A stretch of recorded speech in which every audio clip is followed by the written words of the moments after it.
Well, hello, and happy Thursday evening, family. Good to see you. Good to see you. Good to see you. Listen, I am Dr. Matisa Wilbon, the host of Everyday Equity, where we talk to experts and those who do equity every single day in their jobs. I am so glad to be here tonight.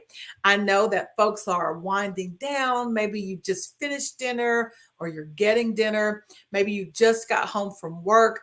I know this is something that we're building every single Thursday evening. So I invite you to share this live. Hey, Mari. I invite you to tag someone. I invite you to let someone know that we are having an amazing conversation. Hey, I'm so glad to see y'all on. Now, you know how we do it. We're going to get started in a minute. I like to start on time, but we're going to get into this conversation. You need to get everybody on here that you know. I need you to tag some students. I need you to tag some parents. I need you to tag some educators.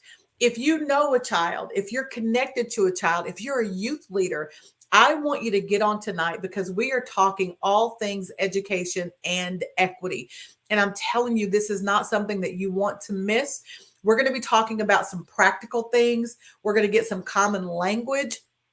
If you're like me, even though I'm an educator in the college system, there's a lot that I don't know and I've had to learn along the way.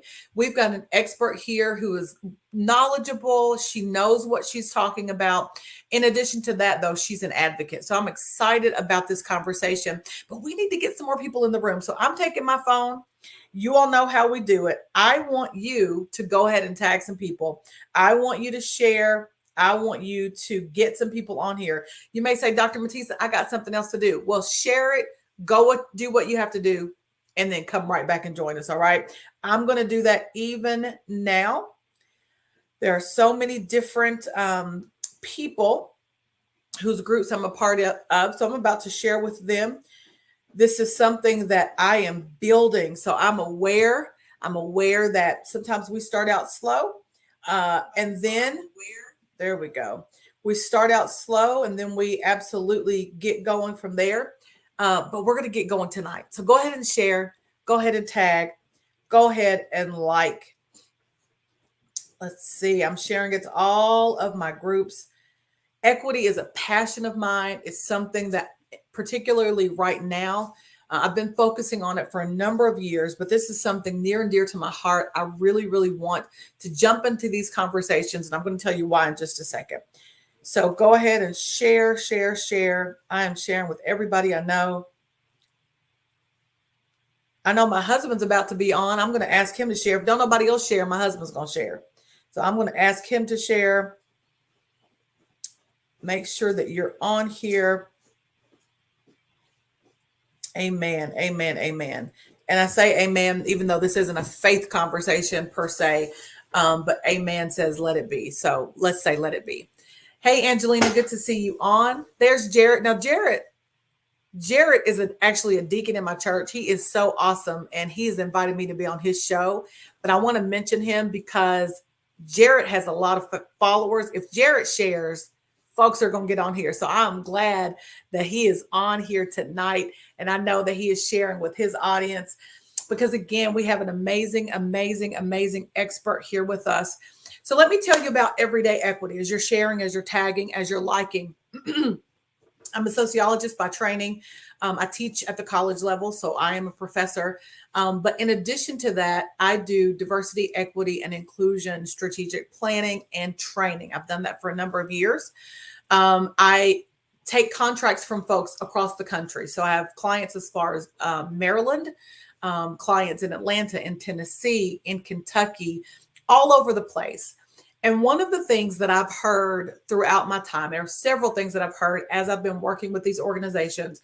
And I've worked with arts organizations, broadcasting organizations. My current client is a physics organization, the symphony, right? So music organizations, folks who really want to understand what equity is, what inclusion means, what it means to be diverse, right?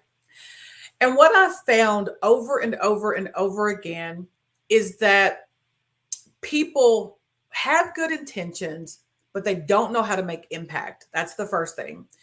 The second thing I found as I've talked to people across the country is that they have awareness and want to be aware. They want to understand these concepts. Hey, Angela, but they don't really know how to put it in action. So, the objective of everyday equity is a couple of things. Number one, I want us to become more aware. I want us to talk to educators, to people across sectors who are doing this work to make sure that there's fairness, to make sure people have resources. Last week, we talked to an amazing attorney who leads this pro bono area of her organization, where she connects attorneys and other folks so that people can have adequate representation, even if they don't have all of the money. That's equity. Today, I really want to delve into education. All right. Now, I know we're building. So, again, I want you to share. There are a number of educators who are on, my timeline. So, as we start to talk, I may start to just tag some people. But also, this conversation isn't just for educators. It's really for parents. It's really for people who want to advocate for the kids, the students in their lives. Um, and I know Ms. Jeffers isn't going to be able to talk about specific cases, but I'm hopeful that she can give us examples of some of the things that she's seen, because this is what I believe. I believe many of us are facing some of these things. We know students, for example, who has or needs an IEP.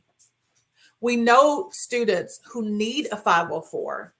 I want her to help us understand things like neurodiversity. What does that mean? Because if we're armed when we go into the school with language that teachers know, parents know, then there can be a real dialogue, right? Often what happens is teachers are trying to do their job. Parents come in with a lack of knowledge, with a deficit, and there's miscommunication, and the kids are caught in the middle. All right. Do you know then, again, what neurodiversity is? Okay. That's a term that many of us have never heard of. Do you know what exceptionality is? And the reason I love Miss Jeffers is because she's one of the ones that first gave me that term. I hadn't heard it in that term, in that wise. And the reason why it's important is because it puts something that can seem negative in a different light, right? Because to be exceptional actually has more of a positive connotation than to say somebody on the spectrum, right? Than to say somebody with ADHD. When we think about those terms, there are all of these negative things that come to mind. Oh, and I'm just going to be real, all right? I'm gonna have my academic hat on, but then I'm going to be mom, and I'm going to be homegirl. All right. We know what we say about kids with ADHD. They're bad. Come on. Y'all already know, because y'all have said it. I've said it, right? Hyperactive. Oh, they're just defiant or disobedient. And I'm not saying that that's not the result of, that's not the behavior that we see. But the question becomes, where does it come from? Right. And so I believe tonight we're going to really shed light on some of the challenges that we see, both from an educator perspective, from a parent perspective.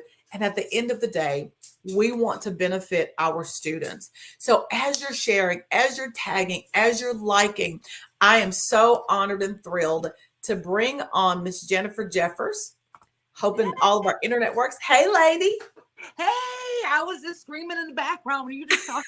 Yes, yes. I know. I saw you. I was kind of smiling to myself. I was like, this is her jam. This is her vein. It is. And I'm so sorry. Y'all are seeing this. I'm not in the classroom right now. So I'm trying to do my thing with my Ring camera. And yes, we're about to make it do what it does. No. Look, teachers know how to make it work, don't you? Yes, ma'am. Yes, ma'am. They can do what it does. But I am so elated to be here. Thank you for this opportunity. It's a blessing. Absolutely. Well, you look beautiful. You sound great. You have so much knowledge, and I'm excited to really jump into it. And at the end, I want you to talk about your organization and what you do, because I think it's super, super, super important, and will be helpful to people. So I really just want to kind of start here. Again, education is something that touches us all, whether we have kids in school, we had kids in school, grandkids, neighbor kids, church kids. We know somebody who's dealing with the things that we're going to talk about tonight. So can you tell us, first of all, kind of what you do and how, this impacts your work? First and foremost, as she said, thank you so much. My name is Janifer Jeffers. I am a special education teacher. I also, as she said, I'm an advocate. But what I do is I teach children with special exceptionalities. I've been teaching children with special exceptionalities, started out in Maryland. I came from the DMV area, so I've been teaching in Maryland.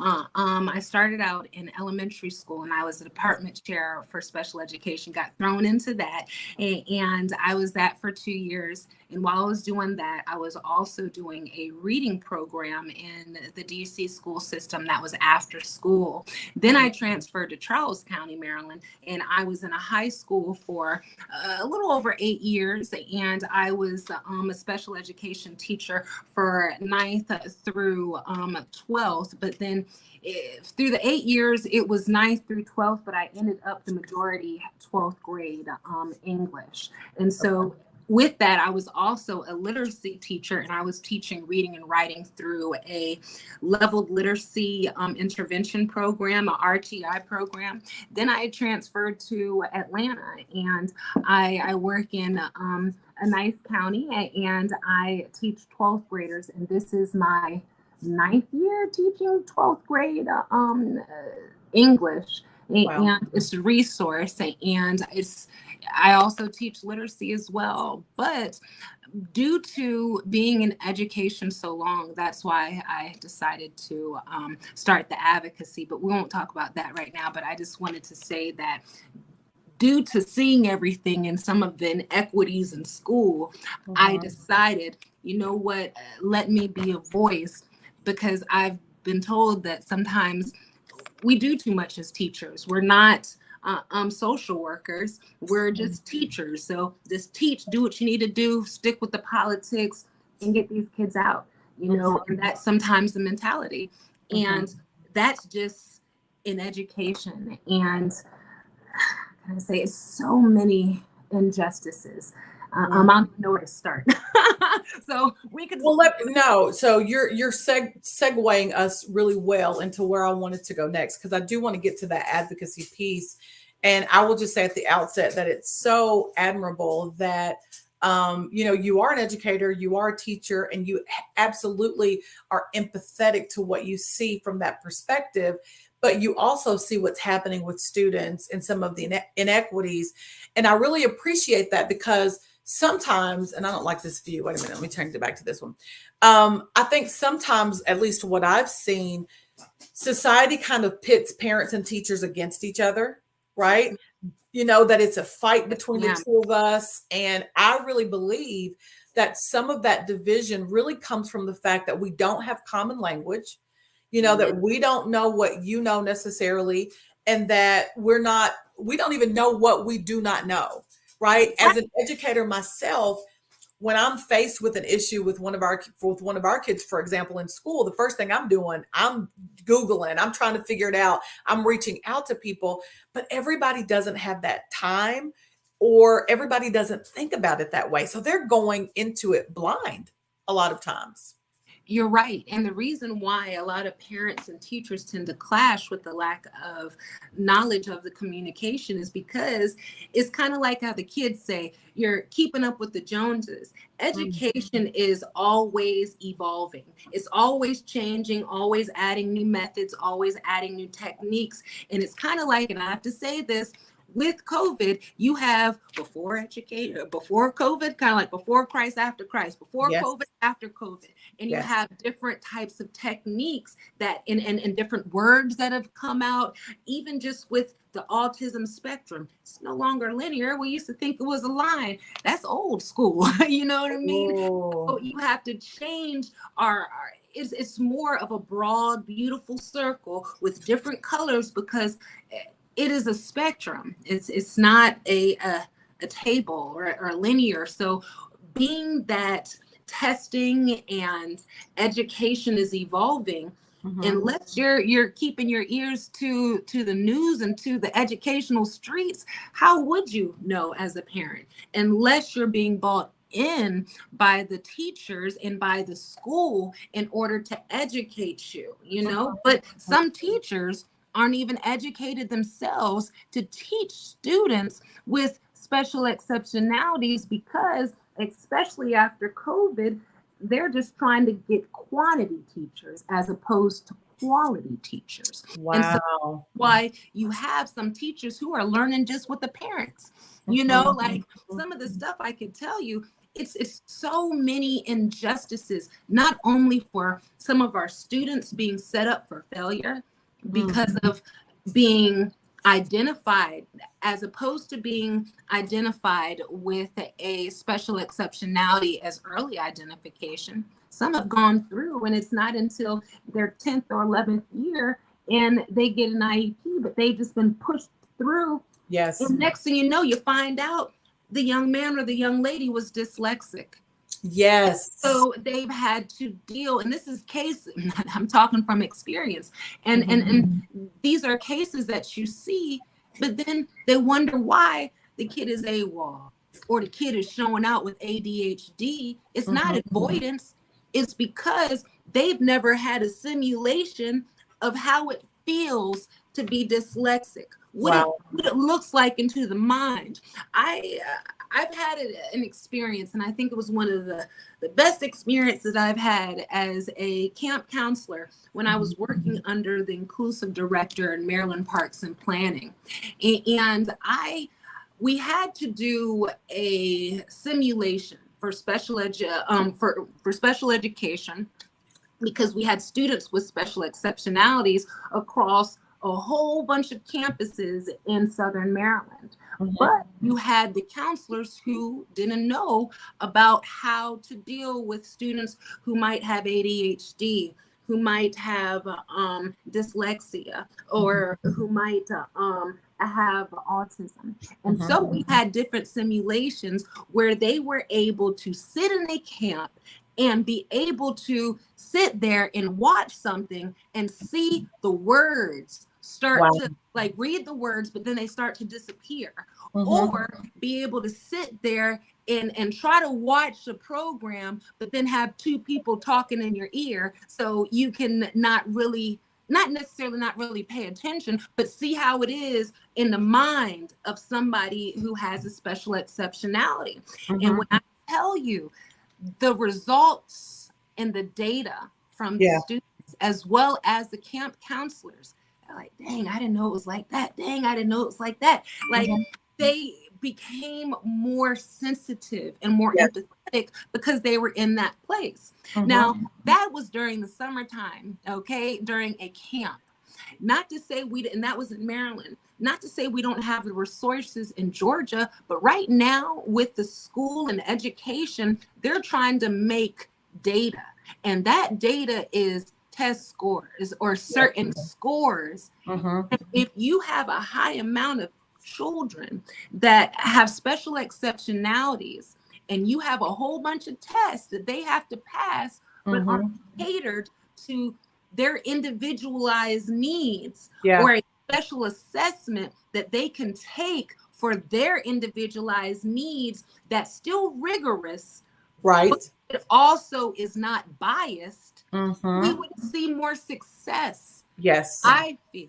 Because now let me stop you right there, because gosh, we could talk about this like forever. Part two. We might have to do a part two, because this, for me, this is super, super fascinating. First of all, I want our audience, our listeners, I want to go back to something that Miss Jeffers said that I think is super important, that I actually learned. She said, and I've studied autism a little bit. I'm not an expert by any stretch, but I did understand the idea of the spectrum. And I guess when I see spectrum, I do see a line, right? There's there's this end and then there's this end. But what you said was so important that when we think about autism, and in a second, I'm going to give you some words and I want you to define them for us. But when you think about that, and let me just say to all you parents, some of you need to get your children tested.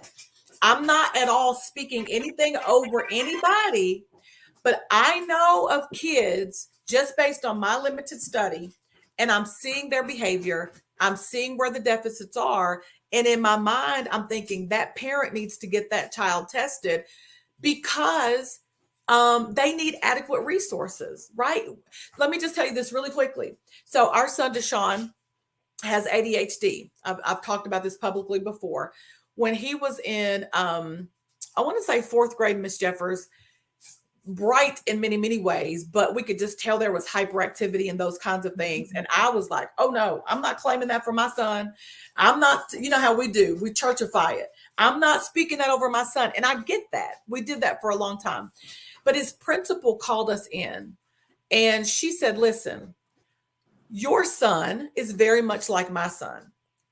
And she started going through the characteristics or the different things that she thought led to her believing that he has ADHD. She said, you're doing more harm by denying him the resources that he needs, right? We're talking about equity. And this is the principle. You're doing more harm to him because you're not getting him what he needs to be able to focus. And somebody put it to me, like, I love that simulation idea. I'm going to see if I can find it because I need that for some of the training that I do. But somebody described it to me this way. She was like, you know, Spaghetti Junction in downtown Atlanta. I'm like, yeah, I know it well. Cars going everywhere, every which way. She said, I have ADHD and I liken all of the information in my brain to Spaghetti Junction.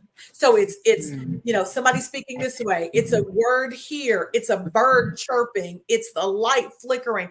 All of that is happening in my brain at the same time. And sometimes it's hard for me to know which lane to go down because all of these cars are coming in.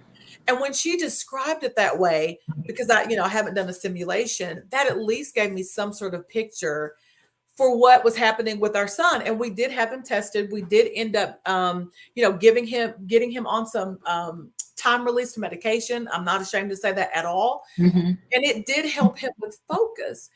And it took us a while to get there. But what I realized was, again, the things that he was doing and getting in trouble for, they weren't always his fault. His brain was acting in a way differently. And I couldn't understand it because my brain doesn't do that. And when you add students who are autistic on that spectrum, as you said, that colorful it's a circle now. Yeah, the circle now. Not a line, not a here or here. Right. It's this circle. And we're sending our kids into the classroom. And there's not a general understanding of what's going on.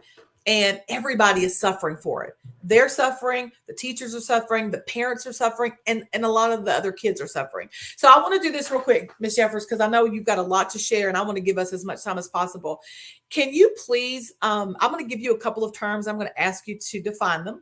Okay. And if there are any terms that you think we should know, because I think we have to have common language to have a rich conversation. So what does it mean to be neurodiverse? Neurodiverse is and you know what, I would say more so neurodiversity. Okay. I have it written down because when I talk about neurodiverse,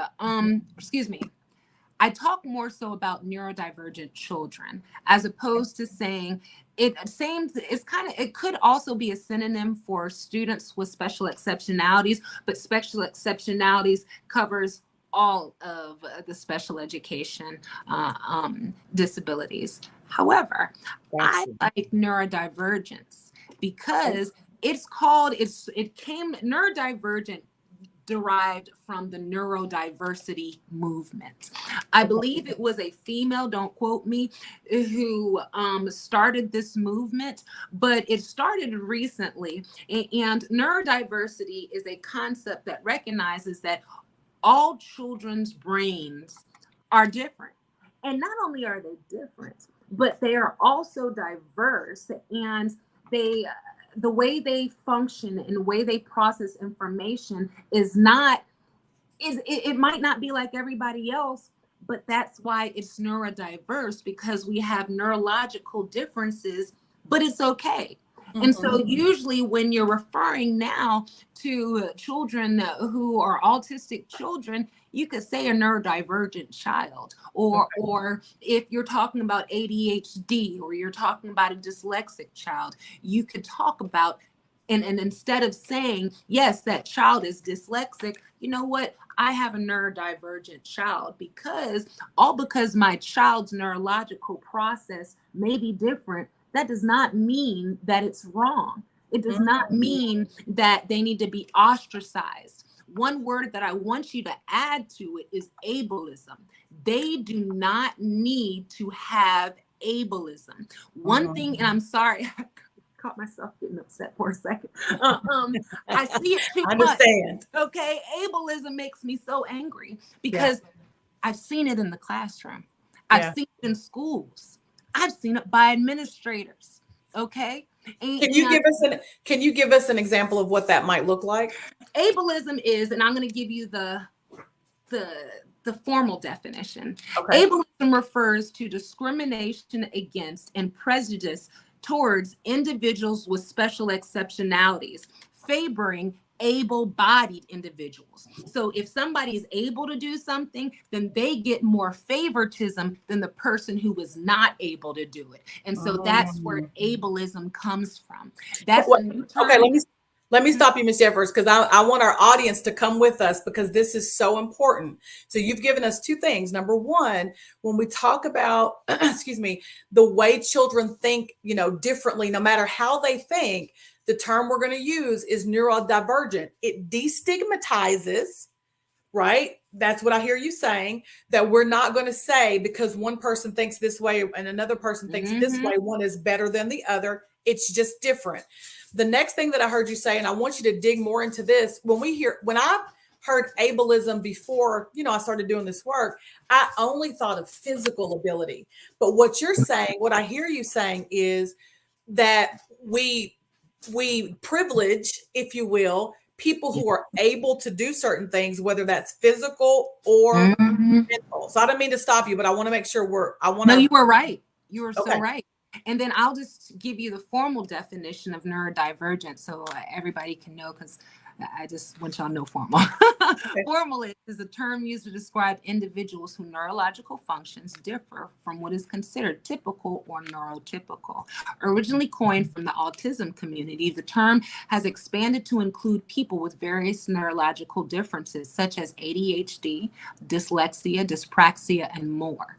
Neurodivergent is often used in contrast to neurotypical, which refers to individuals whose neurological development and functioning are within the standard societal norms. This term emphasizes the natural and valid ways in which the brain can function and process information, as opposed to pathologizing these differences.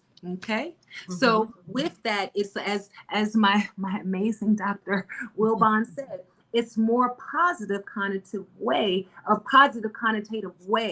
to refer to students who have autism, or who have different neurological special exceptionalities. Okay, awesome. So neurodivergent, we've learned ableism.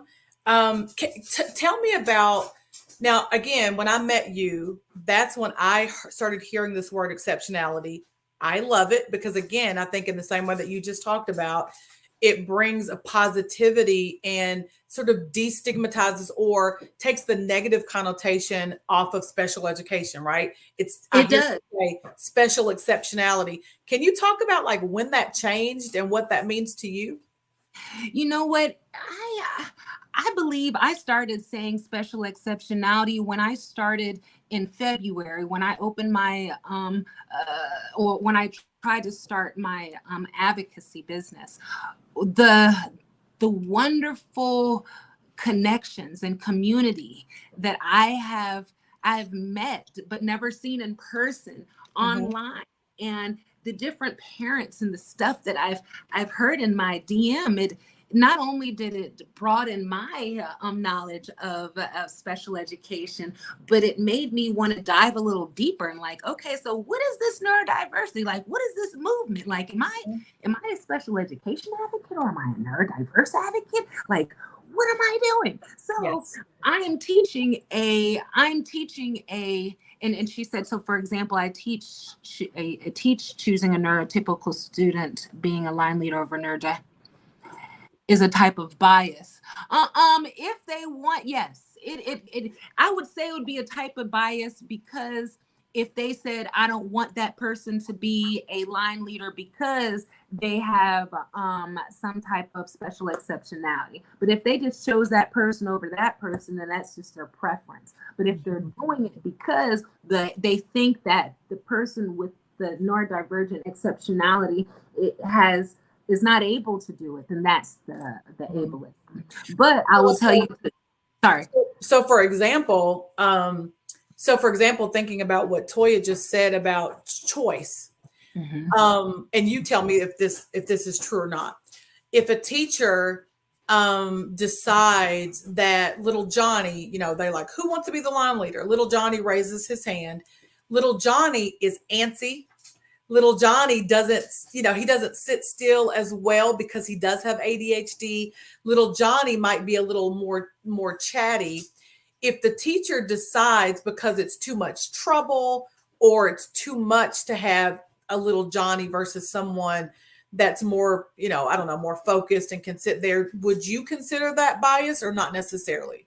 I would consider that ableism, because they're choosing the kid who they think is able to do it. Now, Okay. if she was choosing that kid because she's like, hey, I know that Johnny is going to act out, I wouldn't say that that is ableism per se. That's just making special precautions as a teacher and listening to your intuition. Like, okay, I know Johnny's going to act out, but Johnny can walk with me and we both can walk in the front together while the person is doing it. Like, there's ways to get around it. But if this person is just, it's a pattern. If you start to see a pattern with teachers, then that's when you start to say, okay, well, maybe this is a little bit of ableism. I think there's a little bit type of discrimination, because it happens, y'all. It happens. I see it all the time. I saw it today. And even something as small as, I'll tell you why I'm so big on this neurodiverse and this neurodiversity movement. And I'm going to give you this definition of neurodiversity. And that's something else that is, it goes key to key with neurodivergent, because it derives from the neurodiversity movement. Neurodiverse and all that stuff, it starts with neurodiversity.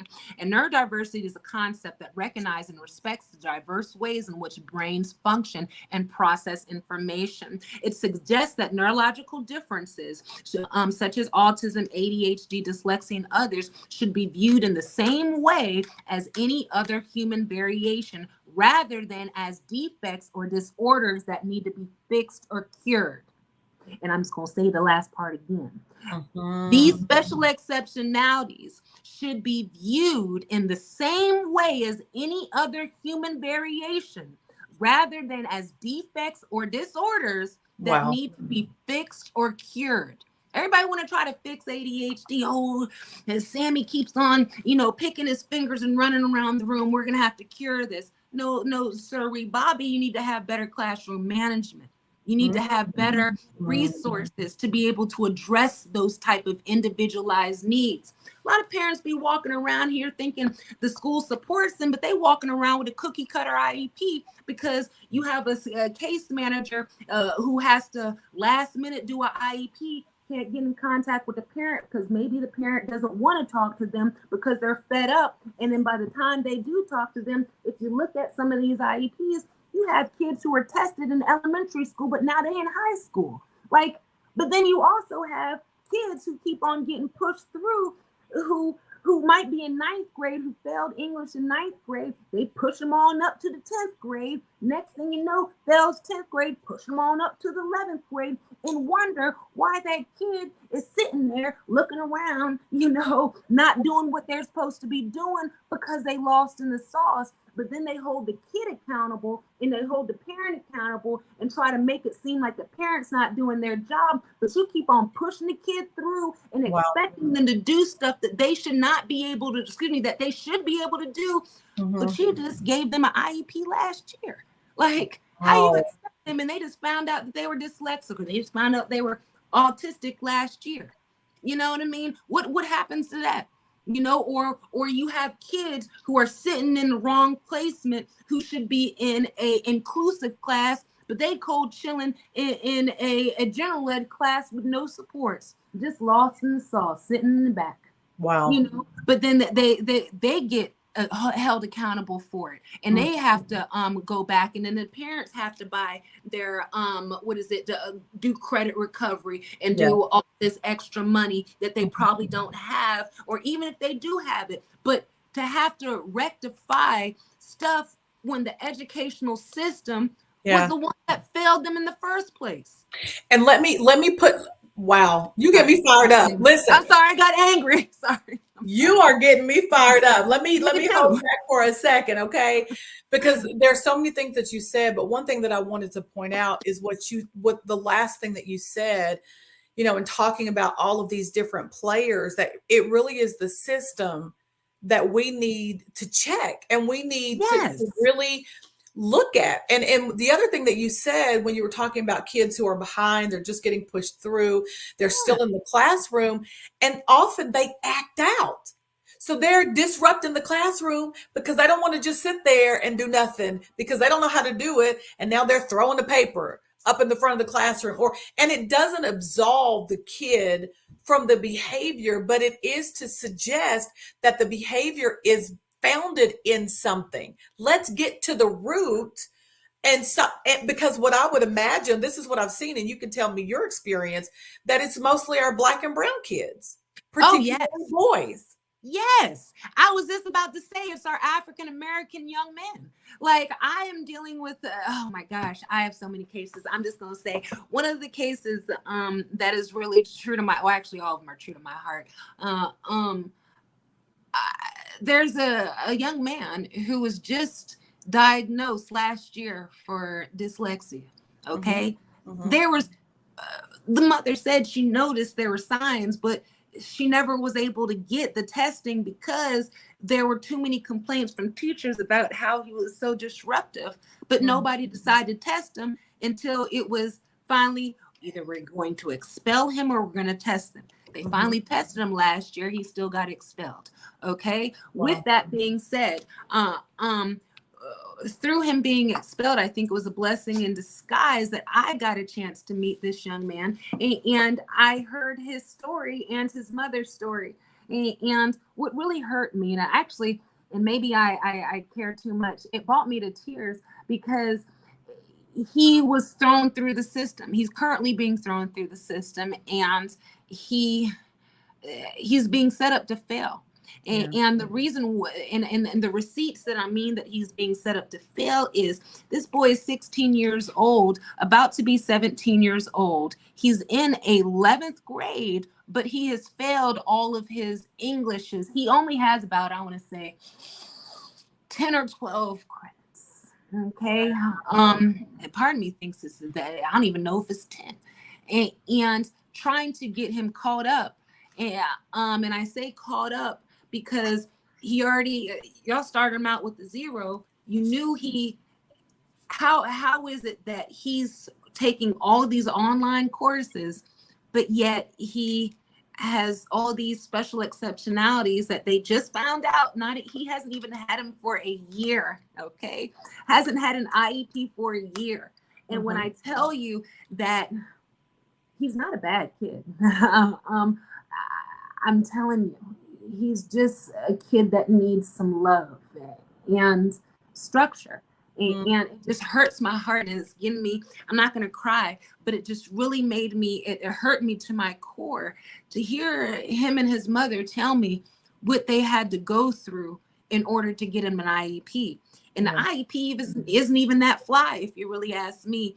I guess I'm anal with how I write IEPs, but I think it was not necessarily a cookie cutter one, but it could have more quality supports for him as opposed to setting him up for failure. Like, and then he has a behavior intervention plan, and the behavior intervention plan is talking about how he's always acting out and disruptive.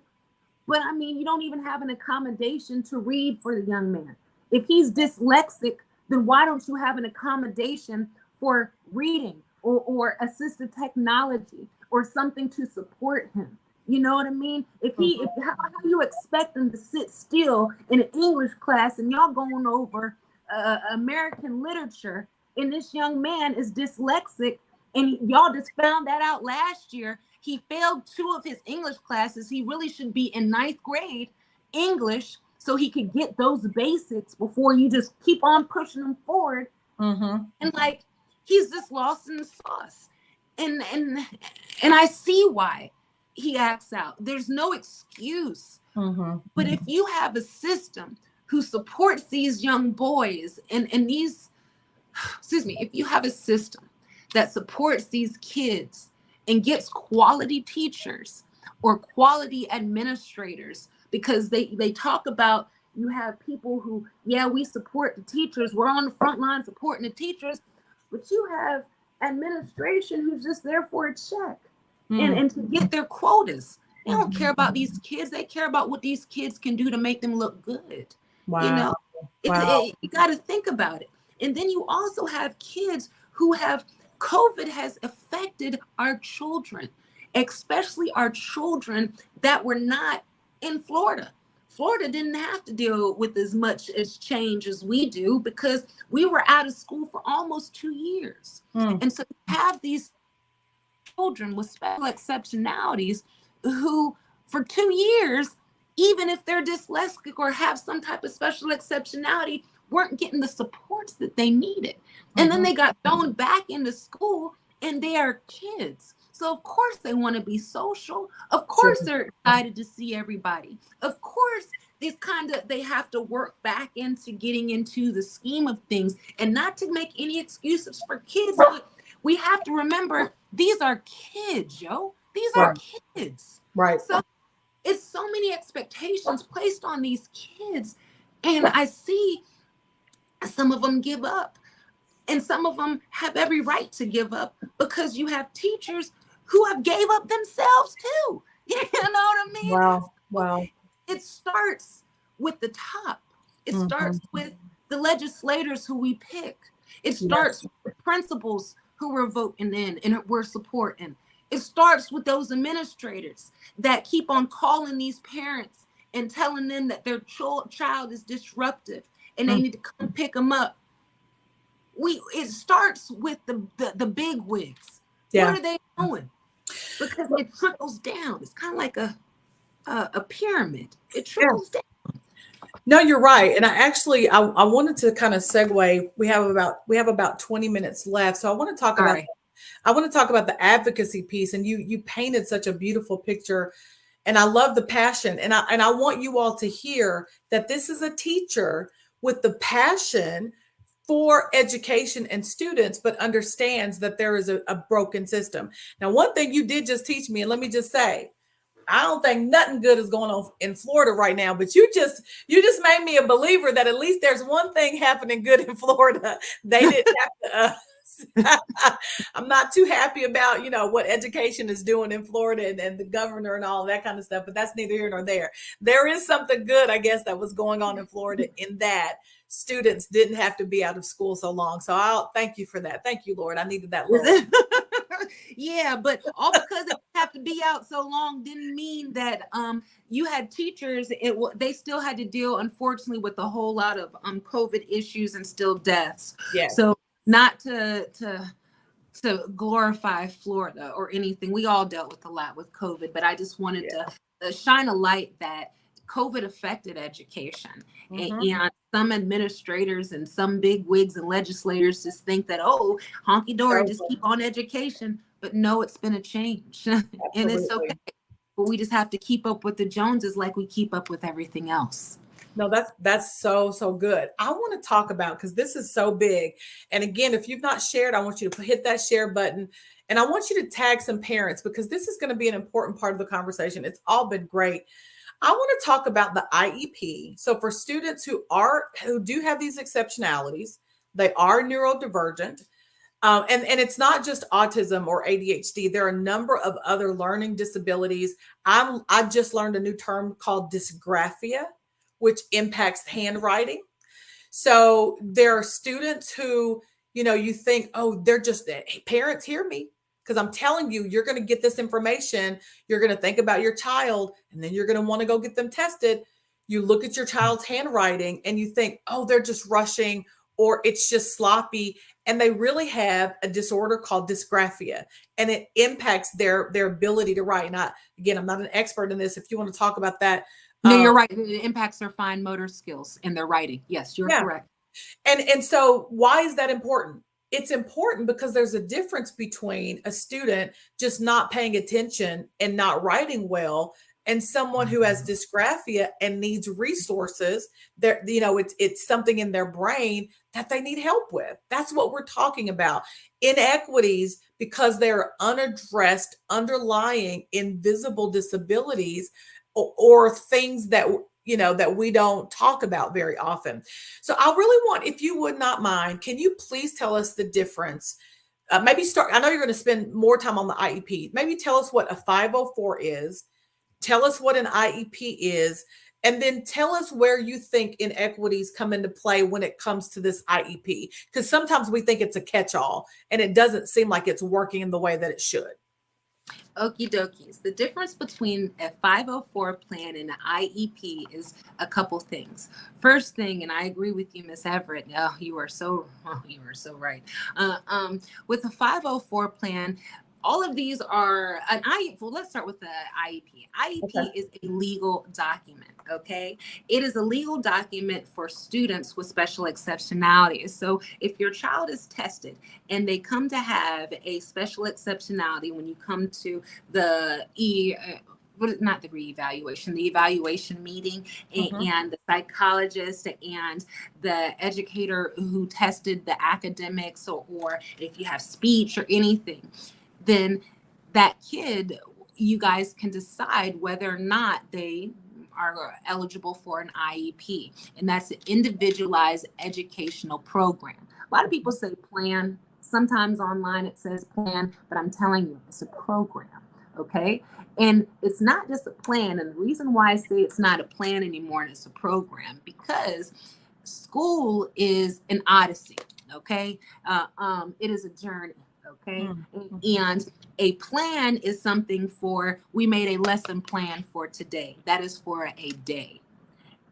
Being that it is a program as opposed to just for one day, it should carry them until the time that you have an annual review. Or if a parent calls a meeting and says, hey, I think these progresses, I'm not feeling this progress or this lack of progress, or I'm not feeling these goals, then the parent has every right to call a meeting before the IEP annual review and have a meeting to go over and amend certain things within the individualized educational plan. A 504 is used for if a child has just, let's say, and I'm not going to say just, let's say, but if they have a special exceptionality and it's ADHD, and it's not something that falls under the neurodivergence, such as ADHD plus autism, or ADHD plus specific learning disability, or if it's just ADHD by itself, unless it has a behavioral impact, you can just have a 504 plan for the student to receive testing accommodations and classroom accommodations, as opposed to an individualized educational plan. These 504 plans make it easier for students who don't have a full-blown special exceptionality that affects their educational schooling, to be able to have different modifications, like, let's say, extended time, maybe extra reminders, or a home parent communication system. You could put those in place. And usually, being that 504s are not a legal, or it's a legal binding, but it's not as legal as like IEPs come from the IDEA Act, the IDEA Act. That's from a legal binding act. 504s, I have to find out where that comes from. But when I say IEP is more legal binding, 504 is just accommodations, modifications to get your kid through. Okay. All teachers have to abide by it, but it's ran by a counselor as opposed to a case manager. Gotcha. So it's different. Okay. Yes. Yeah. So you can have a 504, Miss Jeffers, and not necessarily have an IEP. But if you have an IEP, you should have a 504. If you have an IEP, you don't have a 504. You just have an IEP. Because it's a broader, more customized program. Gotcha. 504 is a plan. Got you. So parents, y'all hear that? So if your child has these exceptionalities, as Miss Jeffers is talking about, whether they're, I don't even know the term, whether it's diagnosed and there are a lot of challenges, or if you know that maybe they have a ADHD and need some more accommodations, longer testing period or whatever, make sure that you are advocating. There we go. Make sure that you are advocating for your children, because, and Ms. Jeffers, you can tell me this, please. And I know there's a book.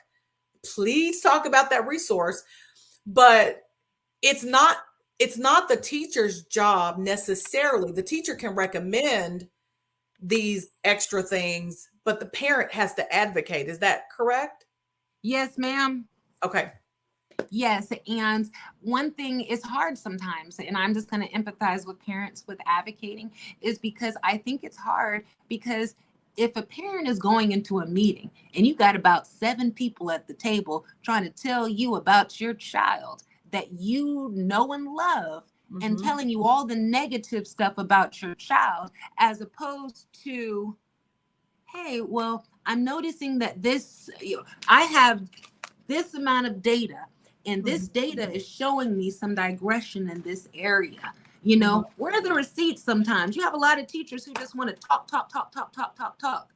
And don't get me wrong, I love my teachers too. I'm a fellow one myself, but I've heard it all sometimes. It's like, if you don't shut your mouth and show me some receipts, show me some data. You know what I mean? Let's see some progressive data. If you want to make all these excuses about my child. And I don't even have kids. I just want to let you guys know, teaching is my birth control, but I love all my children like they are mine.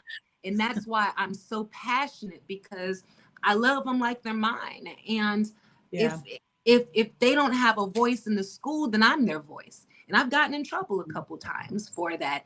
But I know that I'm not doing it for them. And I've had to learn this hard. I'm doing it for God, And I know you said this is not a biblical podcast, a biblical series, but it's real. It's real. Like my students tell me, it's true. It's true and real. That's a new one. Real. So talk to us about, you were telling me about an amazing resource that every parent needs when it comes to IEPs. Can you tell us what that's called? Yes, I love it. It is called Rights Law. Okay. Rights Law is not RIGHT. It is WRIGHTS law. If you look that up, they should have a 3rd edition book. I wish I had it with me so I could show it to you like this. But when I say that book, it has all of the laws. All the laws that fall under the umbrella of special exceptionalities and special education. But not only does it have the laws, because laws, the jargon, sometimes law school jargon can be confusing. Believe you me, I know. However, this book simplifies the jargon in order for parents to comprehend and to empower parents and encourage them to, in different scenarios that they might have, and can tell you what to do. Now, it's not an Allen Iverson book. Like, don't you know how everybody thinks like, all this, is it like an AI? No, it's not AI. It's not AI, and it's not going to advocate for you. but it Yes. can be a resource to Mm-hmm. help you be the voice for your child if you're having a hard time and you want to go down to the actual laws. Like, everybody want to talk all that talk, but let's talk about these laws. Mm-hmm. Okay. Forget all the small talk. Bring down the laws when you talk about these IEPs, Mm-hmm. and see how real it gets then. And then when you start to hold those IEP tables, who's about 15 people trying to tell you what you need to do and tell you wrong when they're strong and wrong, you can look at that rights book and be like, well, in Mm-hmm. a calm manner and respectful manner, well, idea of 1.135 states this, instead that being that you guys don't have the data to support the lack of progression for my child, then that lets me know that there's some compensatory story, some compensatory services that are owed to me. I'm like, Yes. well, what do you mean? Well, it says right here. And see, even you just walking in there with that book, you might even not have to open it. You can just walk into the meeting with that book and like that book is something. So I'm telling you, it's kind of like walking into a place, a job that you know is toxic, and you have to have the armor of God on you. You Yes. have to have the armor of knowledge on you when you have a neurodivergent child, because the more knowledge you have, the more you will not allow the system to push your child through and to Mm-hmm. bully you because they think that you don't know. Mm-hmm. And I Mhm. will just I'll reiterate what Miss Jeffers said, and I think this again is really key. We got just a couple of minutes left, and I have one more question for you. But I want parents to hear this. She said the IEP is a legally binding contract. There are laws that support it. And I hear Sabrina is also a teacher. And she says, I think we need to have training for parents when it comes to IEP planning or the program. I've been in numerous meetings where I don't think the parents fully understand their rights as their child's advocate. They So, don't. yeah, children are being kicked out, children are not getting the proper accommodations, and then once things happen they still are, on the other side of equity because they're paying the price for what the schools did not offer.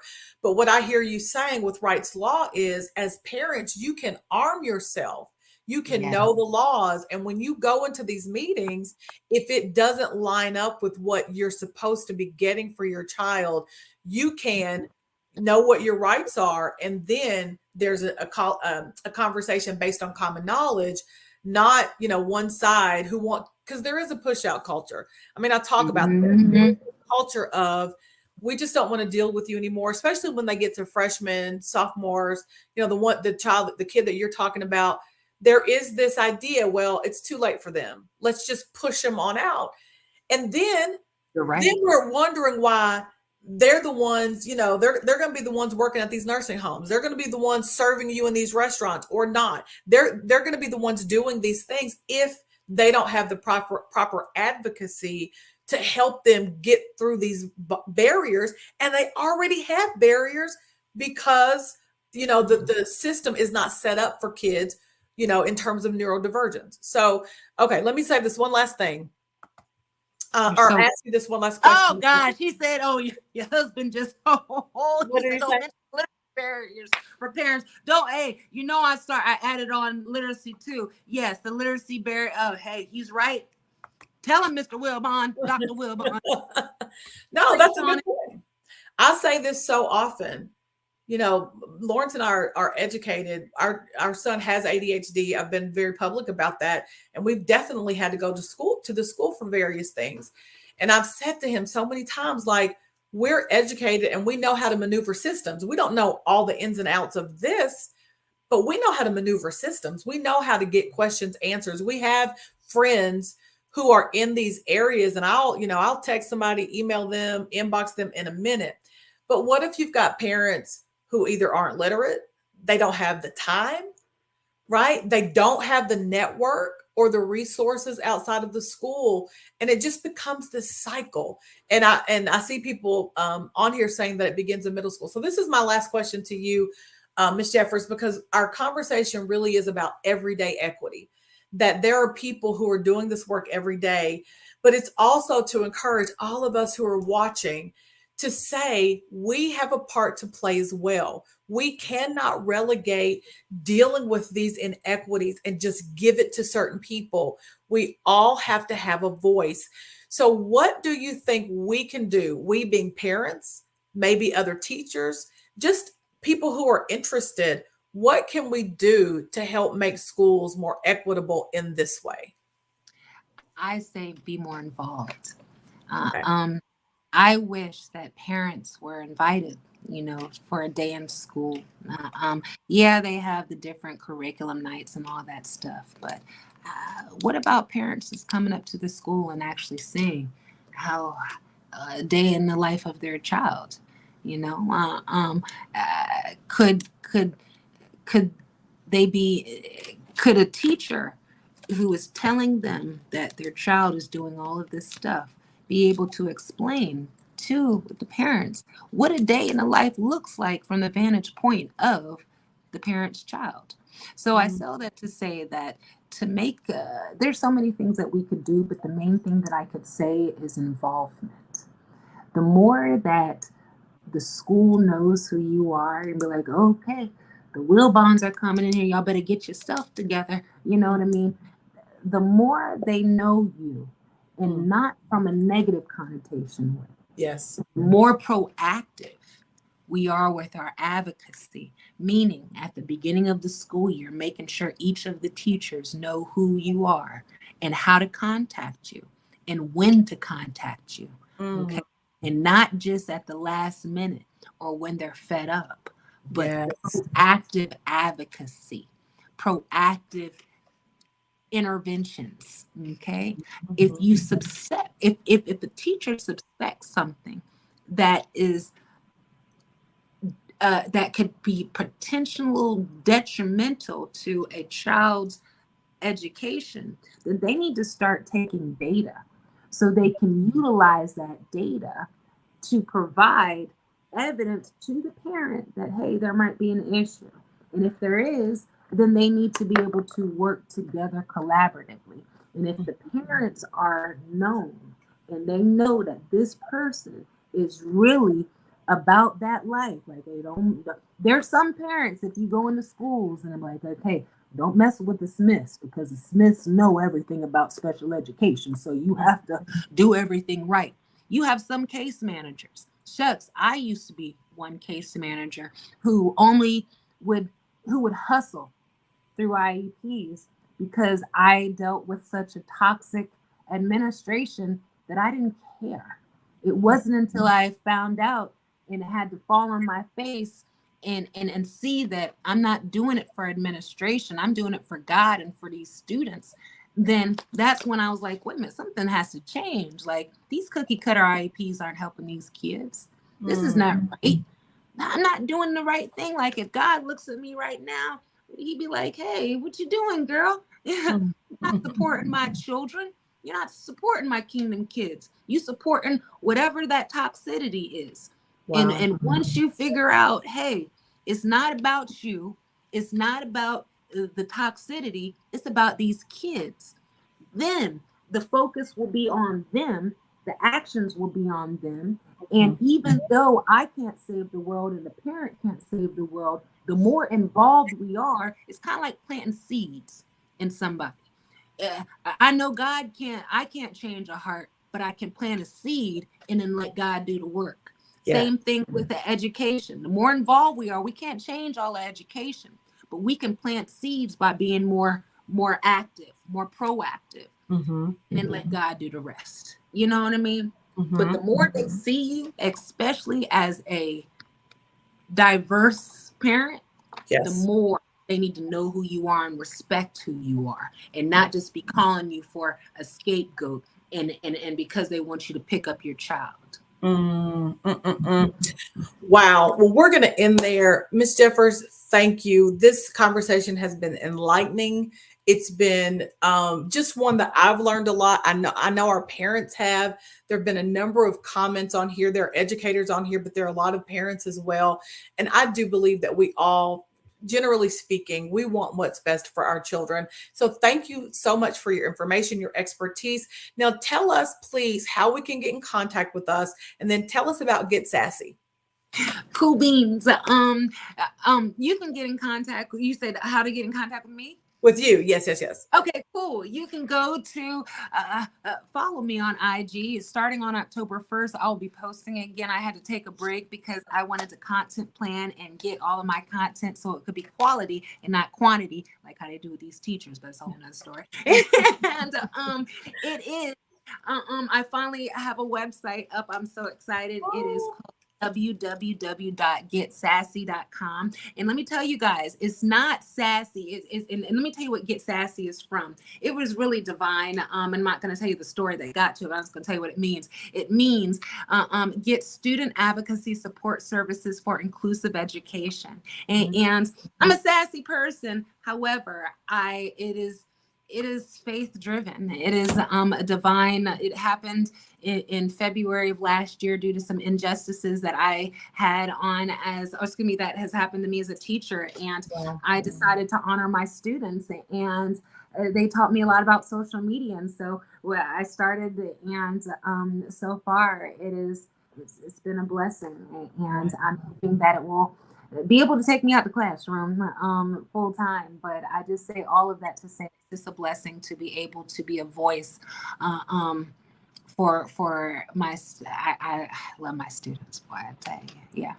That is so, and I'm sure they love you. I can just imagine your energy, and just they can tell your passion. It comes through as you're speaking. So I know it comes through as you're teaching. So listen, you all, I want you to follow Miss Jeffers.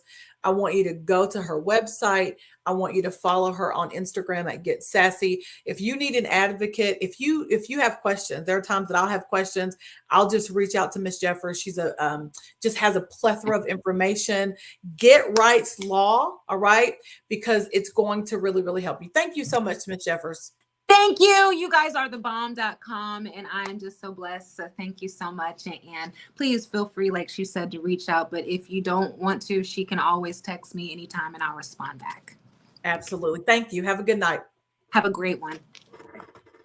All right, folks. Well, I'm I'm actually very energized having had this conversation. I hope you felt like you gained a lot. I hope you felt like you learned a lot. I hope you felt like you were equipped. All right. Hope you feel like you were equipped. Let me see. Did you have something else you want to share? Oh, no, I just wanted to make sure that I didn't hang up on you. I'm so sorry. No, you're good. I'm just wrapping up on my end. All right. Thank you. So I just wanted to make sure again that we're equipped. That's what this is about. And listen, again, we are moving from awareness to action and from intention to impact.